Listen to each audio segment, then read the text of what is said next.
আজকের নলপুর উচ্চ বিদ্যালয়ের অনলাইন ক্লাসে তোমাদেরকে স্বাগতম। কেমন আছো তোমরা? আশা করি ভালো আছো। আল্লাহর রহমতে আমরাও ভালো আছি। আজকে আমি ক্লাস 6 এবং 7-এর তোমাদের ইংরেজি দ্বিতীয় পত্রের একটা ক্লাস দেব। তোমরা জানো ইংরেজি দ্বিতীয় পত্রে তোমাদের একটা গুরুত্বপূর্ণ টপিকস আছে চেঞ্জিং সেন্টেন্স। আর চেঞ্জিং সেন্টেন্সের মধ্যে অ্যাসার্টিভ টু ইন্টারগেটিভ এই পরিবর্তনটা অত্যন্ত গুরুত্বপূর্ণ। আজকে আমি তোমাদেরকে বোর্ডে এই বিষয়ে আলোচনা করব তোমাদের সাথে। তোমরা মনোযোগ দিয়ে ক্লাস করবে। তোমরা জানো তোমাদের এই চেঞ্জিং সেন্টেন্সটা অর্থের পরিবর্তন না করে চেঞ্জ করতে হয়। সেজন্য অ্যাসার্টিভ থেকে ইন্টারগেটিভ সেন্টেন্স পরিবর্তন করতে হলে তোমাদেরকে প্রথমেই মনে রাখতে হবে সেন্টেন্সে অক্সিলারি ভার্ব আছে কিনা। অক্সিলারি ভার্বযুক্ত অ্যাসার্টিভ সেন্টেন্সগুলোকে ইন্টারগেটিভ করার নিয়ম আমি দেখাচ্ছি বোর্ডে। দেখো,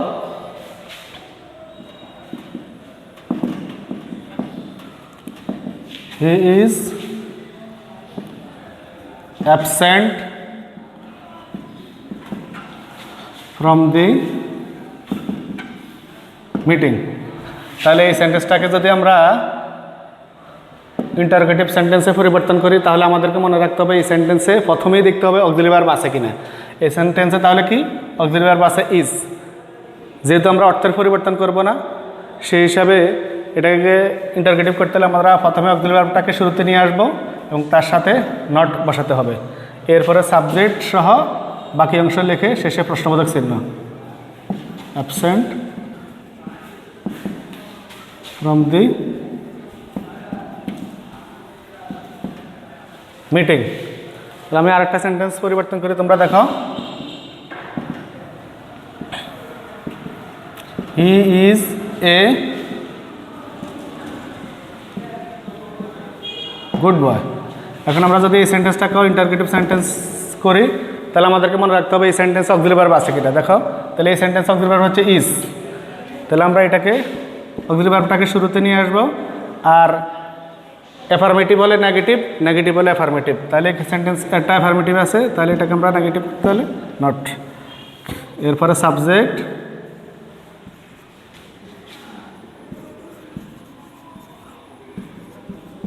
সবশেষে প্রশ্নবোধক চিহ্ন। তাহলে কি দাঁড়ালো? Isn't he a good boy. এরপরে দেখো নেগেটিভ অর্থবোধক যেগুলো সেগুলোকে আমরা পরিবর্তন করব।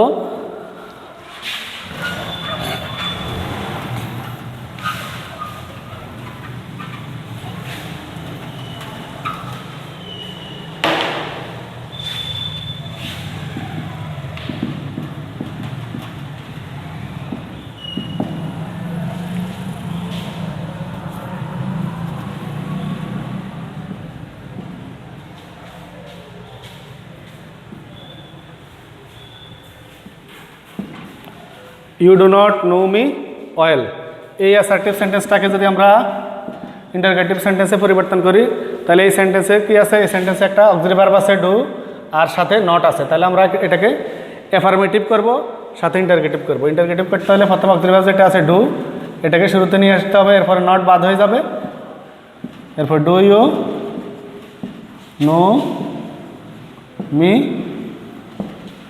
অয়েল, আর শেষে প্রশ্নবোধক চিহ্ন। তাহলে কি দাঁড়ালো? You do not know me well. এটার ইন্টারগেটিভ হলো do you know me oil.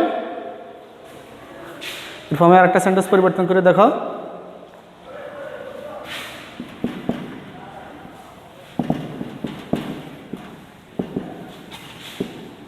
He did not get the job. এবার আমরা যদি এই সেন্টেন্সটাকে ইন্টারগেটিভ করি তাহলে এই সেন্টেন্সে কি আছে? অক্সিলারি ভার্ব আছে ডিড, আর এটা নেগেটিভ। তাহলে অ্যাফার্মেটিভ এই সেন্টেন্সটা ইন্টারগেটিভ করার সময় আর নট থাকবে না, নটটা বাদ হয়ে যাবে। তাহলে did he get the job, আর সবশেষে প্রশ্নবোধক চিহ্ন। তাহলে অর্থের পরিবর্তন না করে অ্যাসার্টিভকে ইন্টারগেটিভ করতে হলে প্রথমে মনে রাখতে হবে সেন্টেন্স অক্সিলারি ভার্ব আছে কিনা। যদি অক্সিলারি ভার্ব থাকে তাহলে আমরা অক্সিলারি ভার্বকে শুরুতে নিয়ে যাব, আর যদি নট থাকে তাহলে নটটা বাদ করে দিব, আর সাবজেক্ট সহ বাকি অংশ লিখে শেষে প্রশ্নবোধক চিহ্ন। ঠিক আছে? এরপরে দেখো এরপরে রুলস যেটা সেটা আমরা করব অক্সিলিয়ারি ভার্ব বিহীন সেন্টেন্সগুলোকে অ্যাসার্টিভ সেন্টেন্সগুলোকে ইন্টারগেটিভ করব। যেমন বোর্ডে দেখাও, assertive sentence, you know me well. এখন দেখো এই সেন্টেন্সগুলো আমরা আগে যে সেন্টেন্সগুলো করছি সেগুলো তো অক্সিলারি ভার্ব ছিল, এখন এই সেন্টেন্সে কোনো অক্সিলারি ভার্ব নাই। যদি অক্সিলারি ভার্ব না থাকে তাহলে আমাদের ইন্টারগেটিভ করার নিয়ম হচ্ছে টেন্স অনুযায়ী ডু ডাজ ডিড বসে। তাহলে এটা কোন টেন্সে আছে? ইউ নো মি অয়েল, এটা হচ্ছে প্রেজেন্ট ইনডিফিনিট টেন্স। আর তোমরা জানো প্রেজেন্ট ইনডিফিনিট টেন্সগুলোকে নেগেটিভ অথবা ইন্টারগেটিভ করতে হলে তার ইন্টারগেটিভ করতে হলে ডু নট অথবা ডাজ নট বসে। তাহলে এখানে আমরা লিখলাম কি ডু নট, কারণ ইউর সাথে ডু বসে। আর যেহেতু একটা অ্যাফার্মেটিভ আর নেগেটিভ ইন্টারগেটিভ করতে হলে নেগেটিভ হিসাবে নট বসবে। এরপরে সাবজেক্ট, মূল ব্যবসা বাকি অংশ, শেষে প্রশ্নবোধক চিহ্ন। তাহলে কি দাঁড়ালো? ইউ নো মি অয়েল, আর ইন্টারগেটিভ হবে do not. You know me well. আমি আর একটা সেন্টেন্স করে তোমরা দেখো,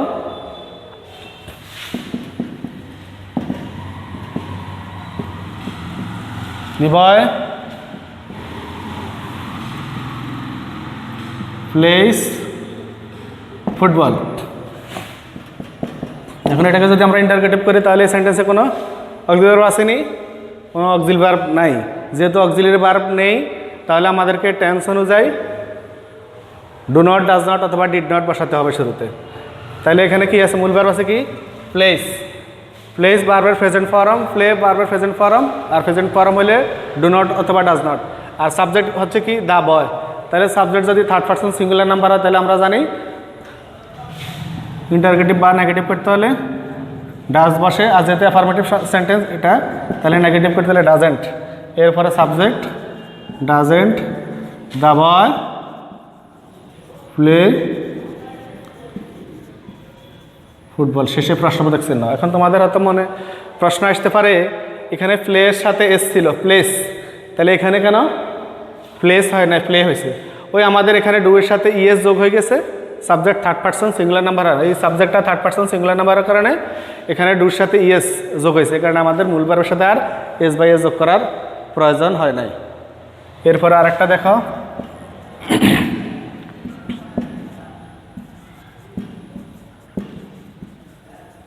he finished the work। Interrogative করলে এই সেন্টেন্সেও কি কোনো অক্সিলারি ভার্ব নাই। আর এটা কোন টেন্সে আছে? He finished the work. তাহলে ফিনিশড ভার্বের ফার্স্ট ফর্ম, ভার্বের ফার্স্ট ফর্ম হইলে ফার্স্ট ইনডিফিনিট টেন্স। আমরা জানি সেন্টেন্সটা যদি ফার্স্ট ইনডিফিনিট টেন্স হয় তাহলে ইন্টারগেটিভ করতে হলে শুরুতে ডিড বসে, আর এটা অ্যাফার্মেটিভ, এখানে এটা সংক্ষিপ্ত রূপে নট বসবে। এরপরে সাবজেক্ট, এরপরে ভার্বের প্রেজেন্ট ফর্ম।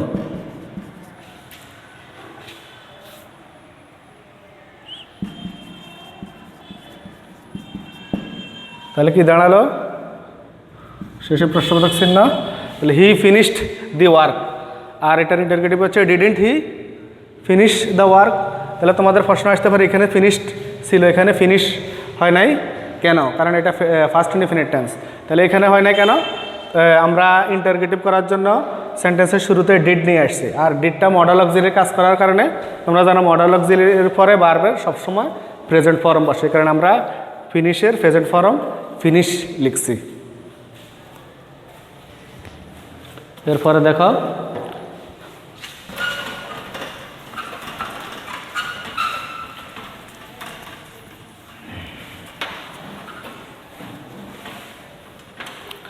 এরপর রুলস হচ্ছে তোমরা জানো নেভার থাকলে এবার বসে, নাথিং থাকলে এনিথিং বসে, এরপরে নো থাকলে অ্যানি বসে, নো থাকলে অ্যানি বসে। তাহলে অ্যাসার্টিভ সেন্টেন্সে যদি নেভার হয় তাহলে নেগেটিভ ইন্টারগেটিভ করতে হলে ইন্টারগেটিভে এবার বসে, নাথিং থাকলে এনিথিং বসে, নো থাকলে এনি বসে। তাহলে আমরা প্র্যাকটিস করি। যেমন দেখাও, assertive sentence, I never went to Dhaka. I never went to Dhaka. এখন এই সেন্টেন্সটাকে যদি আমরা ইন্টারগেটিভ করি তাহলে আমাদেরকে মনে রাখতে হবে এই সেন্টেন্সে ওই প্রথমে যে কথাটা বলছি শুরুতে মনে রাখবা সেন্টেন্সে অক্সিলারি ভার্ব আছে কিনা। এই সেন্টেন্সে কোনো অক্সিলারি ভার্ব নেই, I never went to Dhaka. আর এটা কোন টেন্সে আছে, যেহেতু ভার্বের ফর্ম দেখতে হবে, ভার্বের ফর্ম হচ্ছে ওয়েন্ট, এটা ফার্স্ট ফর্ম, এটা ফার্স্ট ইনডিফিনিট টেন্স। তাহলে ফার্স্ট ইনডিফিনিট টেন্সকে ইন্টারগেটিভ অথবা নেগেটিভ করতে হলে আমরা জানি ডিড বসে। এরপরে এই সেন্টেন্সটা never, I never went to Dhaka, এটা নেগেটিভ সেন্টেন্স, এই কারণে এটাকে আর এখানে আর নট বসানোর প্রয়োজন নাই। এখানে নেভারের পরিবর্তে আমরা জানি এবার বসে। তাহলে ডিড আই এবার গো টু ঢাকা, শেষে প্রশ্ন দেখছেন। এখন তোমাদের প্রশ্ন হতে পারে এখানে গো হয়েছে কেন ওয়েন্টের পরিবর্তে, ওই আগের কথায় থাকবে, কারণ ডিড মডাল অক্সিলারি কাজ করে আর ডিডের পরে ভার্বের প্রেজেন্ট ফর্ম বসবে। এরপরে দেখো, এরপরের সেন্টেন্স দেখো, দেয়ার ওয়াজ নাথিং টু ডু। এটাকে যদি আমরা ইন্টারগেটিভ সেন্টেন্স করি তাহলে এই সেন্টেন্সে অক্সিলারি ভার্ব আছে কি, ওয়াজ। তাহলে আমরা ওয়াজটাকে শুরুতে নিয়ে আসলাম, এরপরে সাবজেক্ট দেয়ার, আর নাথিং থাকলে আমরা জানি কি, নাথিং থাকলে এনিথিং বসে।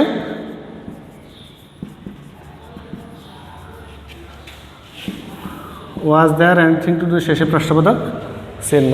তাহলে আমাদের রুলস হচ্ছে নাথিং থাকলে এনিথিং বসে, তাহলে দেয়ার ওয়াজ নাথিং টু ডু। আমরা কি লিখলাম, অক্সিলারি ভার্ব আছে এই সেন্টেন্সে, তাহলে অক্সিলারি ভার্বটাকে শুরুতে নিয়ে আসছি, এরপরে সাবজেক্ট লিখছি, এরপরে নাথিংয়ের পরিবর্তে এনিথিং, এরপরে বাকি অংশ লিখে শেষে প্রশ্নবোধক চিহ্ন। এরপরে দেখো একটা sentence,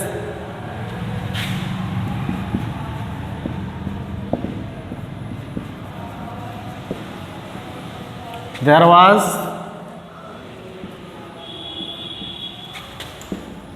no room in the bench। এই সেন্টেন্সটাকে যদি আমরা একইভাবে ইন্টারোগেটিভ করি তাহলে এই সেন্টেন্সে অক্সিলারি ভার্ব আছে ওয়াজ, তাহলে আমরা ওয়াজটাকে শুরুতে নিয়ে আসলাম, এরপরে সাবজেক্ট, এরপরে আমরা জানি নো এর পরিবর্তে কি বসে, এনি বসে। তাহলে was there any room in the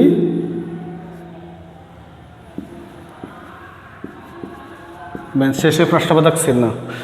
তাহলে এই রুলসটা মনে রাখবে এইভাবে, অ্যাসার্টিভ সেন্টেন্সে যদি নেভার থাকে নেভারের পরিবর্তে এবার বসে, নাথিং থাকলে এনিথিং বসে, নো থাকলে এনি বসে। এরপরে রুলস দেখো,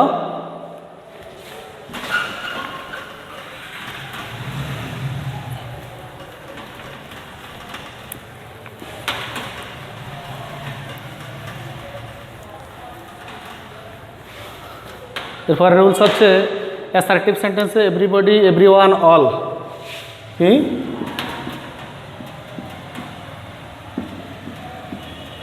এভরিবডি,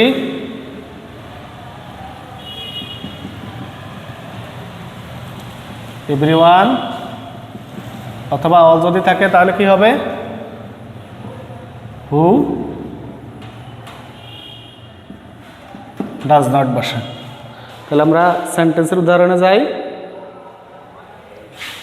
অ্যাসার্টিভ সেন্টেন্স হচ্ছে কি, everybody wishes to be happy, সবাই সুখী হতে চায়। তাহলে এটাকে যদি আমরা ইন্টারগেটিভ করি তাহলে আমরা জানি কি, এভরিবডি, এভরিওয়ান, অল এর পরিবর্তে ইন্টারগেটিভে হু ডাজ নট বসে। তাহলে আমরা এভরিবডির পরিবর্তে লিখব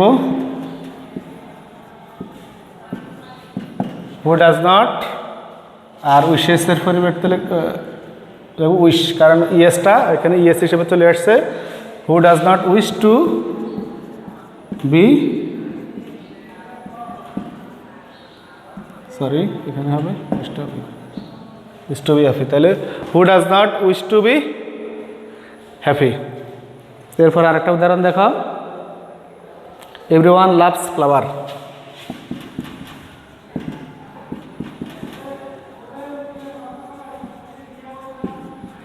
এভরিওয়ান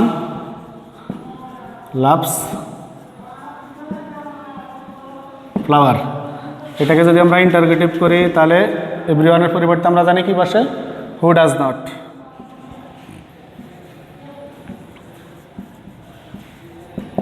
হু ডাজ নট লাভসের লাভ বসবে, লাভ ফ্লাওয়ার, শেষে প্রশ্নবোধক চিহ্ন। এরপর আমরা অল দ্বারা একটা উদাহরণ করি।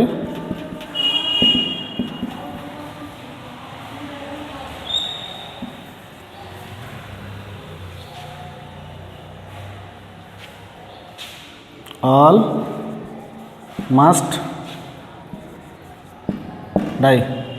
আমরা যদি এই সেন্টেন্সটাকে ইন্টারগেটিভ করে তাহলে অলের পরিবর্তে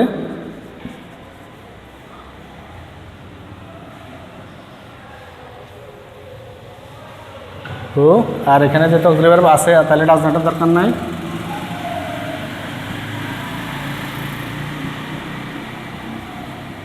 হু মাস্ট নট ডাই, শেষে প্রশ্নবোধক চিহ্ন। তাহলে আমাদের এই রুলসে মনে রাখতে হবে, অ্যাসার্টিভ সেন্টেন্সে এভরিবডি, এভরিওয়ান, অল থাকলে ইন্টারগেটিভ করার সময় হু ডাজ নট বসাতে হবে। এরপর আরেকটা দেখো, অ্যাসার্টিভ সেন্টেন্সে যদি এভরি থাকে এবং এভরি এর পরিবর্তে কোনো নাউন থাকে, সেক্ষেত্রে ওই সেন্টেন্সগুলোকে ইন্টারগেটিভ করতে হলে যেমন দেখো, every mother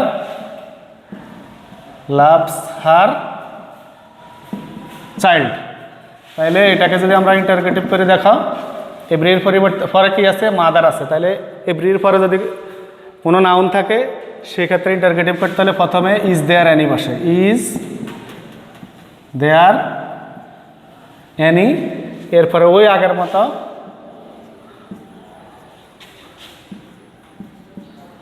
who does not, লাভসের জায়গায় লাভ হবে কারণ ইয়েসটা এখানে চলে আসছে, আর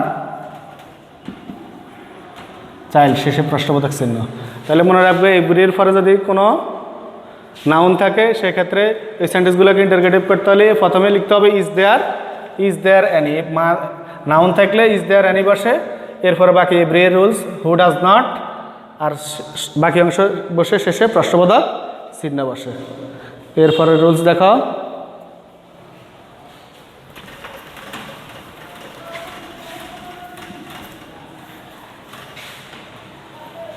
অ্যাসার্টিভ সেন্টেন্সে যদি নোবডি, নান, নো ওয়ান থাকে,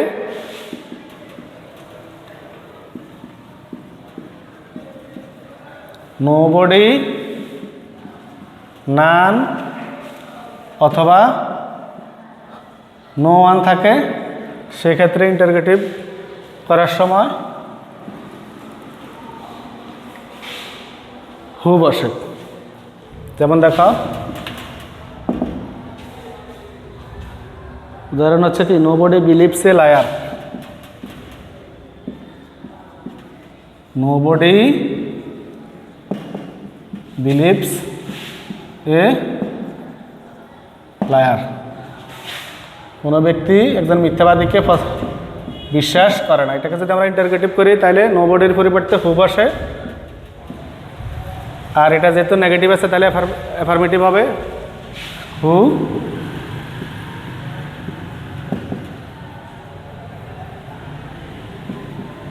বিলিভস এ লায়ার, শেষে প্রশ্নবোধক চিহ্ন। আমি আরেকটা উদাহরণ দিই, no one can do this, assertive sentence, no one can do this. এখন এই সেন্টেন্সটাকে যদি আমরা ইন্টারগেটিভ করে তাহলে কি হবে, আমরা জানি নো ওয়ান থাকলে হু বসে, নো ওয়ানের পরিবর্তে হু বসবে আর বাকি অংশ বসবে, হু ক্যান ডু দিস, আর শেষে প্রশ্নবোধক চিহ্ন। এই হচ্ছে আমাদের আজকের চেঞ্জিং সেন্টেন্স। তোমরা এই চেঞ্জিং সেন্টেন্সের এই রুলসগুলো গ্রামার বই থেকে পড়বে এবং বেশি বেশি করে বাসায় বসে প্র্যাকটিস করবে। আর ভালো থাকবে, সুস্থ থাকবে, আমাদের অনলাইনের এই ক্লাসগুলো নিয়মিত দেখবে এবং বাসায় কাজ করার চেষ্টা করবে। আল্লাহ হাফেজ, আসসালামু আলাইকুম।